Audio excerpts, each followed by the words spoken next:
శివుడు తెలిస్తే నీవు శివుడు అవుతావు. ఆత్మయే శివుడు. ఆత్మ తెలిస్తే నువ్వు ఆత్మ అవుతావు. ఇక మళ్ళీ జనన మరణములు లేవు. శరీరానికి ఉన్నాయి జనన మరణాలు, ఆత్మకి లేవు.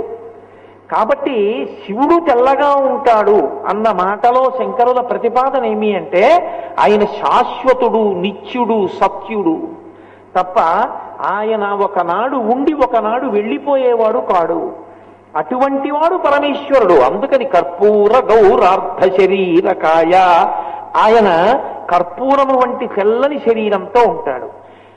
ఇప్పుడు ఈ స్తోత్రంలోని ప్రస్తుతం కాకపోయినా మీకు ఒక అనుమానం వస్తుంది. బాగుందండి, తెల్లతనం శాశ్వతత్వానికి గుర్తంటున్నారు, మరి తెలుపుకి వ్యతిరేకమైన గుణం ఏది? ఇంకొక విశేషం నలుపు, అది రంగు కాదన్నారుగా మీరు. నేను అన్నానుగా తెలుపు రంగు కాదు, నలుపు రంగు కాదన్నాను. మిగిలిన 7 రంగులు అన్నాను.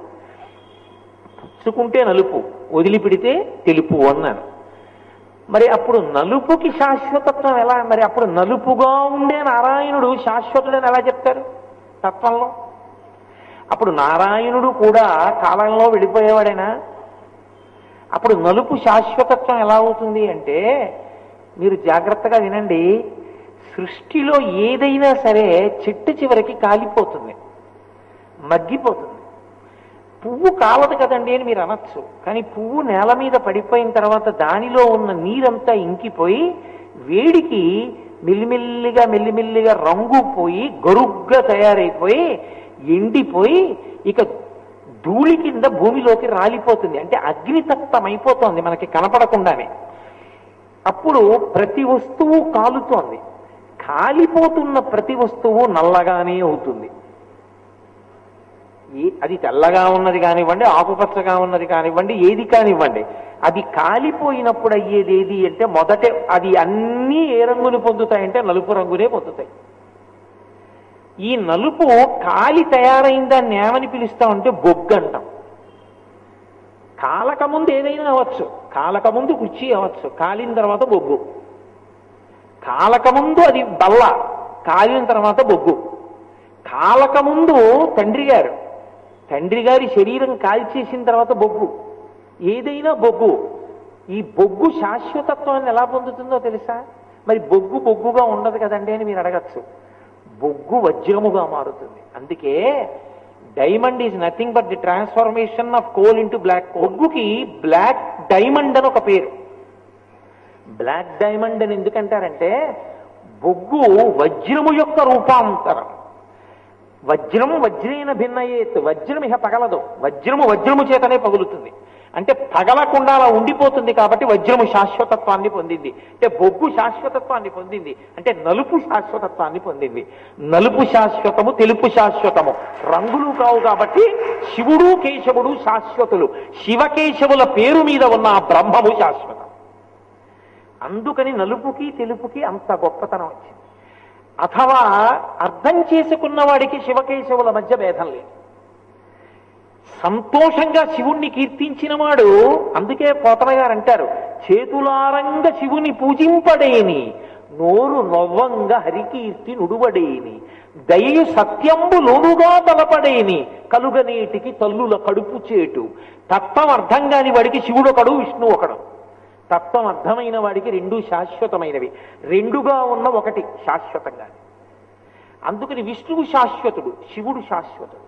మీకు ఇప్పుడు అర్థమైందని నేను అనుకుంటున్నాను.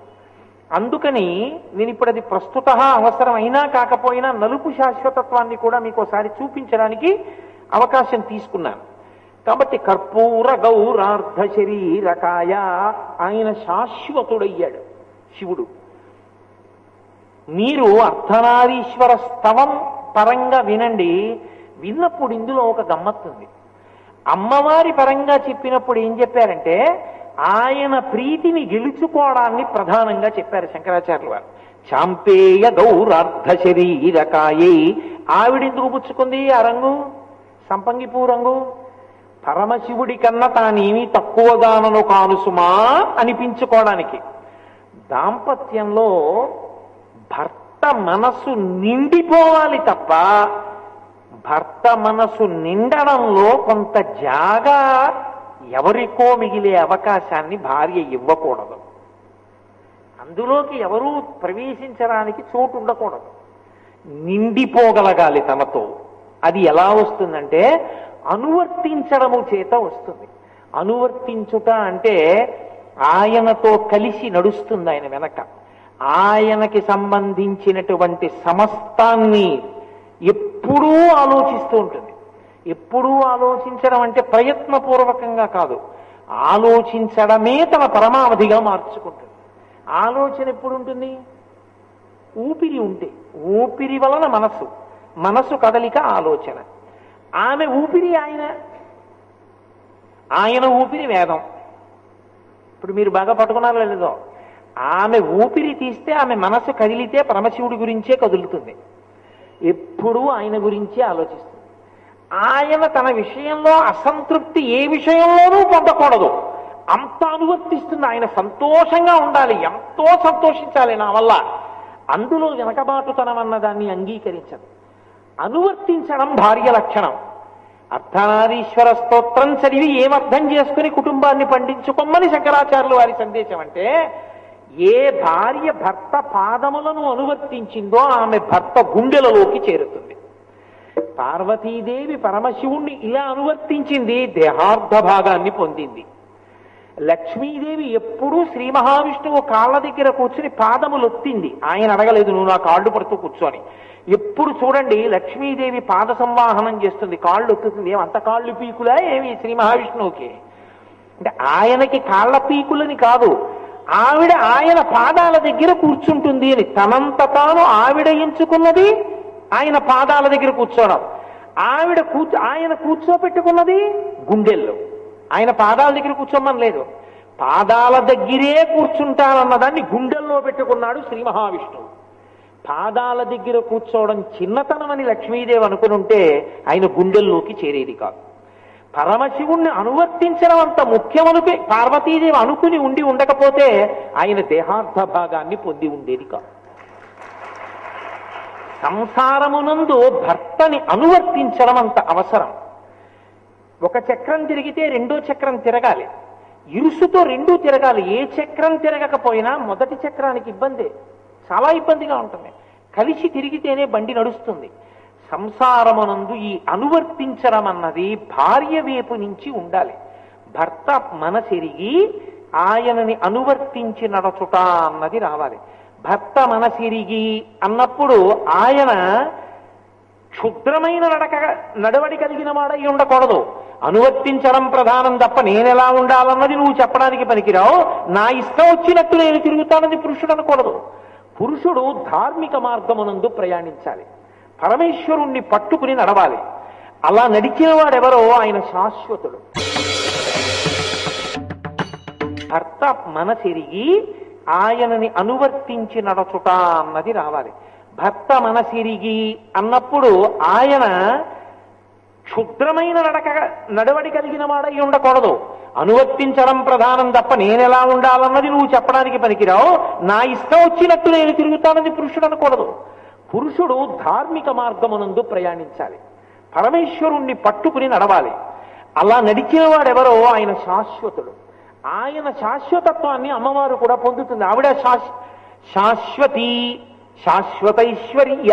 మీరు చదువుతున్నారుగా తెల్లవారు లేస్తే, భర్త వలన ఆమె కూడా ఆ స్థానాన్ని పొందేసింది.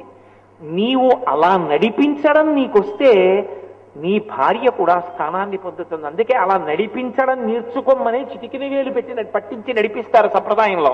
అలా ముందు నడక నేర్పిన వాడు తండ్రి, వేలు పట్టి నడిపిస్తాడు తప్పటడుగులేస్తే. తర్వాత సప్తపది దగ్గర, ప్రధాన హోమం దగ్గర, వివాహంలో ఇక నిన్ను మహాప్రస్థానంలో పరమేశ్వరుడి దగ్గరికి నేను నడిపిస్తానని చిటికిన వేలు పట్టుకుని నడిపిస్తాడు భర్త. అది బ్రహ్మముడి. ఆయన నడిచిన నడక వలన ఆమెకు అభ్యున్నతి. ఆయన ఇంకొకలా నడిస్తే ఆవిడ అభ్యున్నతిని పొందడం సాధ్యం కాదు. ఈ ముడి అందుకు పడింది. ఈమె తరించడం నీ నడక మీద ఆధారపడింది. తిరుపతి వెళ్ళాలి అనుకున్నవాడు శేషాద్రి ఎక్స్ప్రెస్ కి తగిలించిన ఇంజిన్ ఉన్నటువంటి ట్రైన్ ఎక్కితేనే తిరుపతి ఎడతాడు. హైదరాబాద్ వెళ్దాం అనుకున్నటువంటి బోగీలకి తగిలించిన ఇంజిన్ ఉన్నటువంటిది ఒకేలా ఉన్న రైలు పెట్టెలు అందులోకి ఎక్కిన వాడు తిరుపతి వెళ్ళలేడుగా. ఇంజిన్ ఎట్టెడుతుందో భోగి కూడా అట్టే పెడుతుంది. ఇది బ్రహ్మముడి. నువ్వు ఎటెడతావో నీ భార్య అట్టెడుతుంది. నువ్వు ఎప్పుడూ ఇహమే కోరుకుని ఎప్పుడూ ఇక్కడ సంపాదన సంపాదన సంపాదన సంపాదన ఏడిస్తే, నువ్వు రాగద్వేషాలు పెట్టుకుని నీ పెళ్ళానికి అదే నేర్పితే ఇద్దరూ అయ్యేదేది అంటే పిల్లో కుక్కో. నువ్వు ఊర్ధ్వముఖ చలనం చేస్తే, నువ్వు యజ్ఞం చేస్తే, నువ్వు యాగం చేస్తే, నువ్వు ధర్మం చేస్తే, నువ్వు గోపూజ చేస్తే, నువ్వు భక్తితో పరమేశ్వరుణ్ణి ఆరాధన చేస్తే, ఆమె మెల్లిగా తెచ్చి మడినీళ్ళు అక్కడ పెడితే, గిన్నె అక్కడ పెడితే, నీకు పంచి అందిస్తే, నీకు పలహారం చేసి పెడితే ఆవిడ తరిస్తుంది. నువ్వు చేసుకోవడానికి ఆవిడ అన్నీ చేసి పెట్టింది కాబట్టి ఇది బ్రహ్మముడి. ఈ బ్రహ్మముడిలో నీవు తరించి ఆవిడ్ని తరింప చెయ్యాలి. అందుకొచ్చావు గృహస్థాశ్రమంలోకి. తప్ప కేవలము భోగానుభవమే కాదు, భోగానుభవము ఉండి ఇది పెద్ద సుఖమా అన్న వైరాగ్యమును పొందడానికి ప్రయోగశాల గృహస్థాశ్రమము. ఇంద్రియములు సుఖాన్ని అడుగుతుంటాయి, అవి అడగకుండా ఉండవు. ఇంద్రియాల పని ఏమిటి అంటే సుఖమే. అవి ఎప్పుడూ కూడా దుఃఖాన్ని అడగవు. ఎప్పుడైనా ప్రయత్నపూర్వకంగా రోహిణీ కార్తిలో మీకు ఏసీ రూమ్ ఇచ్చారనుకోండి, ఇందులోంచి బయటికి వెళ్ళి ఎండలో నిల్చుందాం అంటుందా? ఒక్కనాటికి అందులో ఏసీ రూమ్లోనే ఉందాం అంటుంది. అది ఎప్పుడూ సుఖాన్ని అడుగుతుంది. అది సుఖాన్ని అడుగుతున్నా ప్రయత్నపూర్వకంగా నువ్వు పరమేశ్వరుని యొక్క ఆరాధన యందు నీ శరీరము ఖేదపడడానికి సిద్ధపడితే దీన్నే పెట్టుబడి పెట్టాలి. అందుకే వేదాంతంలో ఒక మాట ఉంది, ఇది పెట్టుబడి. మీరు చూడండి, ఒక ఐశ్వర్యవంతుడు ఉంటాడు, ఆయనకు ఒక కొడుకు ఉంటాడు. కొడుక్కి తండ్రి తను సంపాదించిన ఐశ్వర్యం అంతా ఇచ్చేసి వ్యాపారం చేసుకోరా అండవు. ఏం చేస్తాడంటే తన దగ్గర 1000 కోట్లు ఉన్నాయనుకోండి, ముందు 50 లక్షలు ఇస్తాడు. ఇచ్చి ఒరే వ్యాపారం పెట్టంటాడు. చూస్తాడు వీడు ఎలా చేస్తున్నాడు. 50 లక్షల వ్యాపారాన్ని నష్టపరిచేసాడు అనుకోండి, అప్పుడు అనుభవాన్ని గడిస్తాడు. ఒరే చూసావా ఎంత ప్రమాదం వచ్చిందో, ఎక్కడొచ్చిందో చూసావా, మొత్తం పెట్టుబడి పెట్టుంటే ఇద్దరం బయట నించుందాం, ఇప్పుడు జాగ్రత్తగా ఉండు అని మళ్ళీ కొంత పెట్టుబడి ఇస్తాడు. పరమేశ్వరుడు దీన్ని పెట్టుబడిగా ఇచ్చాడు. మొదటి పెట్టుబడి ఎక్కడిది? తనకున్న దాన్నే తాను పెట్టుబడిగా పెడతాడు. తనకి లేని దాన్ని పెట్టుబడిగా పెట్టలేడు వ్యాపారస్తుడు. తన ఇంట్లోదే ముందు పెట్టుబడిగా పెడతాడు, పెట్టి లాభం సంపాదిస్తాడు, సంపాదించి ద్విగుణీకృతం చేసుకుంటాడు. అలాగే ఇదే పెట్టుబడి, కొత్త పెట్టుబడి ఉండదు. మనకున్నదే మన పెట్టుబడి, మనకున్నది ఇదే. దీన్ని పెట్టుబడి పెట్టాలి. దీన్ని పెట్టుబడి పెట్టడం అంటే అమ్మ బాబోయ్ దీని ఇది సుఖంగా ఉండాలండి, ఇది సుఖంగా ఉండాలండి అని ఎప్పుడూ దీని సుఖం గురించి ఆలోచిస్తే నువ్వు ఈశ్వరుణ్ణి చేరలేవు. అమ్మో నా డబ్బు బయటికి తానండి, పెట్టుబడి పెట్టనండి అంటే నువ్వు వ్యాపారం చేయలేవు, లాభం రాదు. ఎంత ఉందో అంతే ఉంటుంది. పెట్టుబడి పెట్టి ధైర్యం చేశావు, లాభం వస్తుంది. అలాగే దీన్నే పెట్టుబడిగా పెట్టాలి. దీనితో ఈశ్వరుడి పల్లకి మోయి, దీంతో భగవన్నామం చెప్పు, దీంతో శ్రద్ధతో పుష్పాలు అర్చించి పూజ చేయి, దీంతో భగవత్ కథా శ్రవణం చెయ్యి, దీంతో 4 స్తోత్రాలు చదువు, దీంతో 2 గ్రంథాలు చదువుకో, దీంతో ఒకరికి పెట్టుకో. దీంతో ఏం చేశావో అదే నీకు పెట్టుబడి అయి నీకు లాభాలు తీసుకొస్తుంది. నీ వెంట పుణ్యమన్న లాభం వస్తుంది. దీన్ని పెట్టకూడని చోట పెట్టుబడి పెట్టావు, నష్టం వచ్చింది, అనుభవించాలి నువ్వే. పెట్టకూడని చోట పెట్టావు, పెట్టుబడి పెట్టుకెళ్ళి అది ప్రమాదకరమని తెలిసి అక్కడ పెట్టేశావు, నష్టం వచ్చింది, నువ్వే భరించాలి. దీంతో చెయ్యకూడనివన్నీ చేశావు, దాచుకున్నావు. ఒక్కనాడు భగవంతుడి గురించి మాట్లాడలేదు, ఒక్క స్తోత్రం చెప్పలేదు, ఒక నామం చదవలేదు, జీవితం మొత్తం మీద ఒక్కనాడు ఈశ్వరుడి పల్లకి నీ భుజాన పట్టింది లేదు, ఒక్కనాడు గురువుగారి పాదాల దగ్గర వంగి నమస్కారం చేసింది లేదు, ఒక్కనాడు పెద్దల దగ్గర ఒక విషయం తెలుసుకుందామన్న తాపత్రయం లేదు. నువ్వు దీన్ని పెట్టుబడిగా పెట్టుకుని నువ్వు పట్టుకెళ్లేదంతా నష్టమే. హీనోపాధులలోకి వెళ్ళిపోవడానికి కావలసిన పాపాన్ని మూట కట్టుకుంటాం. కాబట్టి దీన్ని పెట్టుబడిగా పెట్టి ముందు నడవడం నేర్పవలసిన వాడు భర్త. అందుకని పెద్దవాడిని ఇస్తారు. యోమే భర్త సమే గురువు, భర్త గురువు అవుతాడు. ఎందుచేత గురువు శిష్యుణ్ణి ఎలా తరింపచేస్తాడో భర్త భార్యను అలా తరింపచేస్తాడు. ఆయన సత్పురుషుడు అనుకోండి, ఆయన సంధ్యావందనం చేసుకుని పూజ చేసుకుని బయటికి వస్తే 2 ఇడ్లీలు పెట్టింది ఆవిడ. ఇప్పుడు ఆయన చేసుకున్నటువంటి పుణ్యంలో భాగం ఆవిడికి పడింది. ఆయన దుర్మార్గ పనులు చేశాడు, అయినా ఆవిడ ఆయనకి 2 ఇడ్లీలు పెట్టింది. ఇప్పుడు ఆవిడ తరిస్తుంది పతివ్రతగా. మండోదరి తరించి రావణుడు పాడైనట్టు, కానీ నువ్వు తరించలేవు. కాబట్టి నువ్వు తరించడం ముందు నేర్చుకోవాలి. కానీ ఇందులో ఉన్న ఇబ్బంది ఏమిటంటే ఆవిడ తరిస్తుంది, కానీ పేరు ప్రఖ్యాతి ఉండవు. సీతమ్మ పేరు మీద దేవాలయం ఉంటుంది, మండోదరికి దేవాలయం ఉందా? మండోదరి సీతమ్మ ఎంతటి మహాపతివ్రతయో, సీతమ్మ ఎంతటి సౌందర్య రాశియో అంతటి మహాపతివ్రత, అంతటి సౌందర్య రాశి. గుడి ఎందుకు లేదు? రావణుడి భార్య కనుక. సరి అయిన భర్త దొరకడం ఎంత అవసరమో, భర్తని భార్య అనువర్తించడం ఎంత అవసరమో, భార్య మాట అవసరమైనప్పుడు భర్త వినడం ఎంత అవసరమో, భర్త మాట భార్య వినడం ఎంత అవసరమో, ఎక్కడ ఒకళ్ళనొకళ్ళు దిద్దుకుంటూ ఎంత జాగ్రత్తగా ఉండాలో నేర్పుతుంది. ఆ సమన్వయం లేదనుకోండి, అర్థం లేదంటే. ఒక కారు వర్షంలో వెళ్ళిపోతుంటే ముందున్న అద్దాన్ని తుడుస్తాయి రెండు ఆ ఊసల్లాంటి వచ్చే అద్దం మీద, ఎంత అందంగా తుడుస్తాయో మీరు చూడండి.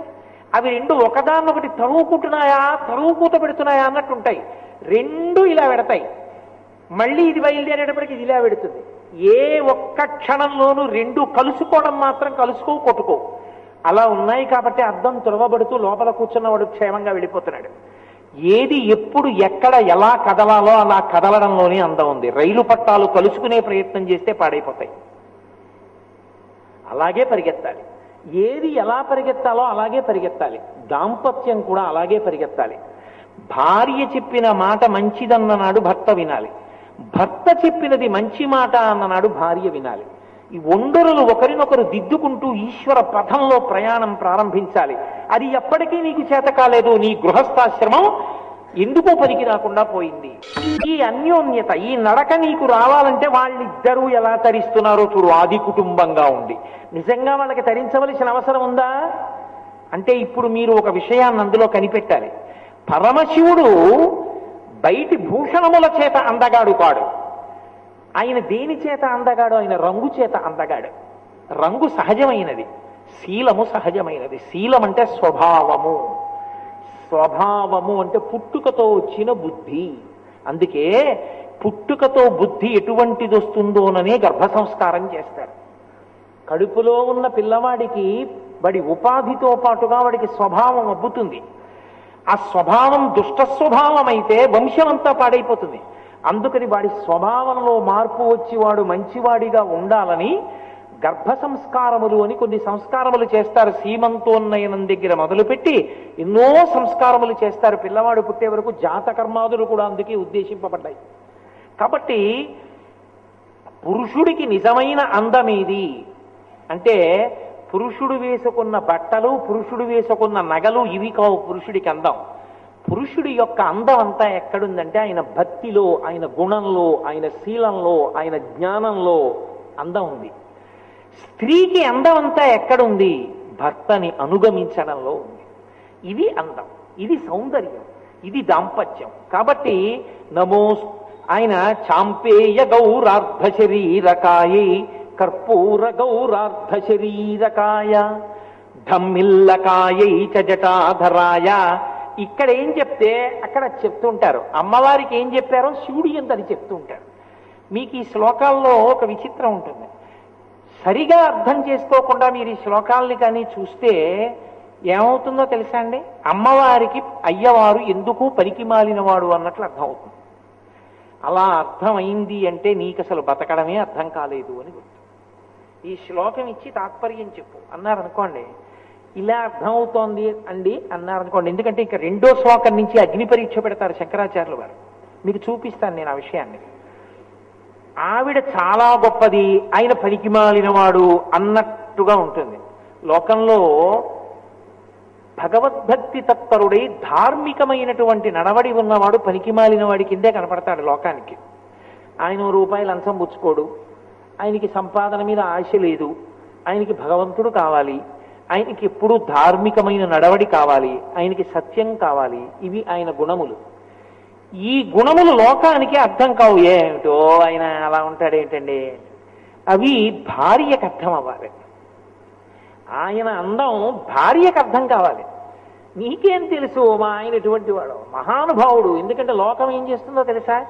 ఏమిటో మీ ఆయనకి గడుసుతనం లేదే, అందరూ సంపాదించట్లా, ఏమిటి ఒక రూపాయి సంపాదన లేదు, ఏమీ లేదు, ఎప్పుడా పరమేశ్వరుడు పరమేశ్వరుడు పరమేశ్వరుడు అంటుంటాడు అంటారు. ఆమె అదే నా అదృష్టం, ఆయన గురించి నీకేం తెలుసు, నాకు తెలుసు అందనుకోండి, అది చాలు పురుషుడికి, అది వాడి ఐశ్వర్యం. ఆయనకి ఆయన గొప్పతనం తెలిసున్నా ఆవిడికి అర్థం కాలేదనుకోండి, ఆయన దరిద్రుడు. ఎందుకంటే నిత్యపోరు ఉంటుంది ఇంట్లో. ఆయన గొప్పతనం ఆవిడికి అర్థమైంది, నీకు అర్థం కావాలంటే అమ్మవారి అనుగ్రహం ఉంటేనే అర్థం అవుతుంది, లేకపోతే ఆయన అర్థం కాదు నీకు. శ్లోకాలన్నీ అలాగే పెడతాయి. తత్వత ఎలా ఉండాలో అలాగే ఉంటాయి, దాంపత్యం ఎలా ఉండాలో అలాగే ఉంటాయి. ఎందుకనంటే తల్లికి కూడా తెలియనివి భార్యకే తెలుస్తాయి. నేను మన్నింపబడేదను కాక, నేను ఒక పరమ సత్యాన్ని చెప్తున్నాను అని మీరు గుర్తుపట్టాలి. తల్లి కొన్నాళ్ల వరకే పిల్లాన్ని పెంచుతుంది, తర్వాత ఆయన మాట తీరులో, ఆయన మనసులో, ఆయన భావాలలో ఆయన ఎలా ఉంటాడో, ఏ వేటి పట్ల ఆకర్షితుడవుతూ ఉంటాడో, ఎక్కడ మాట తూల్తాడు, ఎక్కడ నిగ్రహించుకుంటాడు, అన్నీ తెలిసేది భార్యకే. అటువంటి భార్య, ఇటువంటి భర్త నాకు లభించడం నా అదృష్టం, ఎన్ని జన్మలెత్తినా ఆయనకే ఇల్లాలినవుతాను అని ఒక మాట అందనుకోండి, ఆయన జన్మ తరించిపోయిందని గుర్తు. భార్య స్థానం అంత గొప్పదండి లోకంలో. అందుకే శంకరాచార్యులు వారి శ్లోకాలు అలా ఇస్తారు. నీకు కాదు అర్థం అవ్వవలసింది అమ్మవారికి, అమ్మవారికి అర్థమైతే నీకు అర్థమైంది. ఇప్పుడు నువ్వు కూడా అలా ఉండడం అలవాటు చేసుకుని దాంపత్యం వర్ధిల్లుతుంది. ధమ్మిల్లకాయైచ జటాధరాయ, అమ్మవారిది ధమ్మిల్లం. ధమ్మిల్లము అన్న మాటకు అర్థం ఏంటంటే సంస్కృతంలో సంస్కరింపబడి ముడివేయబడిన జుత్తు అని అర్థం. సంస్కరింపబడుట అంటే ముద్దలుగా కానీ చిక్కులుగా కానీ విరబోసి కానీ ఉండకూడదు. దాన్ని సంస్కరించడము అంటే దువ్వెన పెట్టి చక్కగా దువ్వుకుని తలకి ఏదో సుగంధ భరితమైనటువంటి ద్రవ్యాన్ని రాసుకుని అలది ఆ కొప్పుగా, కబరీబంధము అంటారు, కొప్పుగా వేసుకుని ఉండాలి. ఇప్పుడు ఆ కొప్పుని కొప్పుగా విడిచిపెట్టకూడదు, అలంకృతమై ఉండాలి. సిగలో పువ్వులు ఉండాలి, ముందు భాగంలో బొట్టు ఉండాలి. ఇక్కడ బొట్టు పెట్టి ఇక్కడ బొట్టు పెట్టుకోవాలా అంటే మొట్టమొదట ఆడదానికి ఎప్పుడు చెరిగిపోని బొట్టు ఎక్కడ అంటే ఇక్కడ. ఈ బొట్టు మరుగున పడుతుంది, ఒక్కొక్కప్పుడు చెమట పట్టినప్పుడు, స్నానం చేసినప్పుడు మరుగున పడుతుంది. ఎప్పుడూ మరుగున పడకుండా ఉండేది, అందుకే మరుగు పడకూడదని సింధూరం అలదుకుంటారు. సింధూరం తడి తగిలి కడిగినా కూడా పోదు, మరకుండిపోతుంది. భర్త ఐశ్వర్యాన్నంతటినీ ఇక్కడి బొట్టు చేత నిర్ణయిస్తారు. శంకరుడు సౌందర్యలహరిలో శ్లోకం చేశారు దీని మీద. తనోతు క్షేమం నస్తవదన సౌందర్యలహరి అంటూను. ఇక్కడి బొట్టు చాలా ప్రధానం, ఇది కూడా చాలా ప్రధానం. కానీ పురుషుడు పెట్టుకుంటాడు, స్త్రీ పెట్టుకుంటుంది. పురుషుడు పెట్టుకోంది, స్త్రీ పెట్టుకునేది ఇక్కడ. ఇక్కడ ఎందుకు పెట్టుకుంటుంది అంటే భర్త యొక్క ఐశ్వర్యాన్ని నిర్ణయం చేస్తుంది లక్ష్మిగా ఇక్కడ బొట్టు పెట్టుకుని. కబరీబంధము చిక్కులు లేకుండా ఉండాలి. ఘన స్నిగ్ధ శ్లక్షణం చికుర నికురంబం తవ శివే అంటారు శంకరుల సౌందర్యలహరిలో. ఒత్తైన జుత్తు చిక్కుముడులు లేకుండా చక్కగా దువ్వెనతో సంస్కరించుకుని ఆ కొప్పుని ముడివేసుకుంటుంది. ఎప్పుడు? భర్త నిద్ర లేవకముందు. భర్త నిద్ర లేచిన తరువాత జట వేయరాదు. అందుకే ఈ అనుగమించడం అన్న మార్గాన్ని చెప్పడం కోసమే ఇప్పటికీ శ్రీకాళహస్తి క్షేత్రంలో ఒక విచిత్రం ఉంటుంది. శ్రీకాళహస్తిలో మొట్టమొదటి అభిషేకం వాయులింగానికి చెయ్యరు.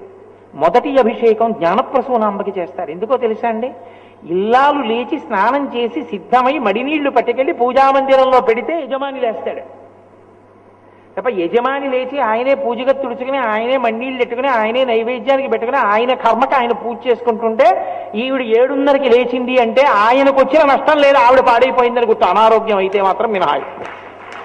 అనారోగ్యం విషయంలో నేను ఈ వ్యాఖ్య చేయట్లేదు. కానీ ఆవిడ ఉన్నది ఎందుకు అంటే ఇదిగో ప్రధాన కర్తవ్యం ఇదే. ఆయన పూజా మందిరాన్ని తుడిచి సిద్ధం చెయ్యాలి.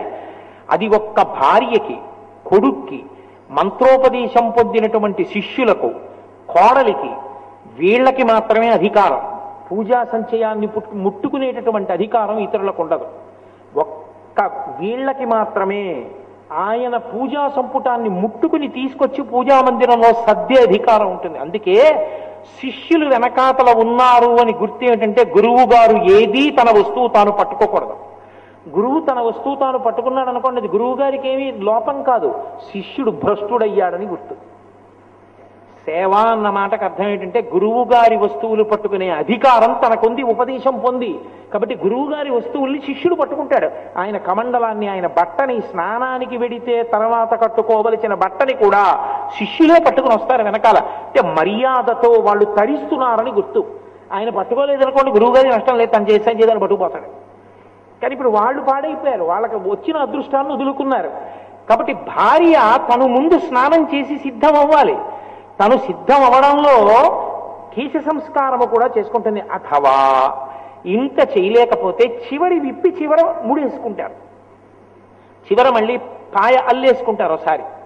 అందుకే జ్ఞానప్రసూనాంబ మొదటి అభిషేకాన్ని పొందుతుంది. అసలు శ్రీకాళహస్తి లాంటి క్షేత్రం మీకెక్కడా కనపడదు. ఎందుకో తెలుసా?